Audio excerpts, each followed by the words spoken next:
బెంగాల్ దుర్గాపూర్లో వైద్య విద్యార్థినిపై జరిగిన సామూహిక అత్యాచారం కేసులో 4వ నిందితుడు అరెస్ట్ అయ్యాడు. ఇప్పటికే 3 నిందితులను పోలీసులు నిన్న అరెస్ట్ చేశారు. పరారీలో ఉన్న మరో 2 నిందితుల కోసం గాలింపు ముమ్మరం చేసిన పోలీసులు ఒకరిని ఇవాళ అరెస్ట్ చేశారు.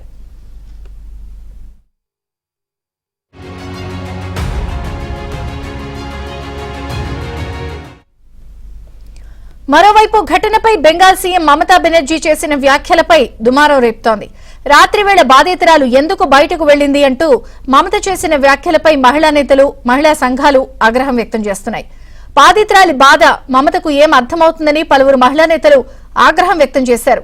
దీదీగా పేరు పొందిన ఒక మహిళ ఇలాంటి వ్యాఖ్యలు చేయడం దారుణమని ఒడిశా మహిళా కమిషన్ చైర్పర్సన్ సోవ్నా మహంతి మండిపడ్డారు.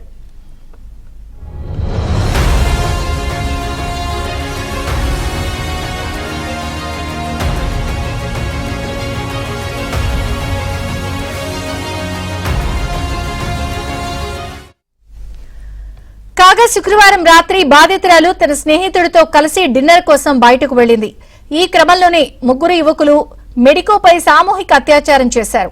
కోల్కతాకు 170 కిలోమీటర్ల దూరంలో ఉన్న దుర్గాపూర్లోని ఒక ప్రైవేట్ మెడికల్ కాలేజీకి ఎదురుగా ఈ సంఘటన జరిగింది. ఒడిశాకు చెందిన బాధితురాలు ఎంబీబీఎస్ సెకండ్ ఇయర్ చదువుతోంది. ఆమె ప్రస్తుతం ఓ ప్రైవేట్ ఆసుపత్రిలో చికిత్స పొందుతోంది.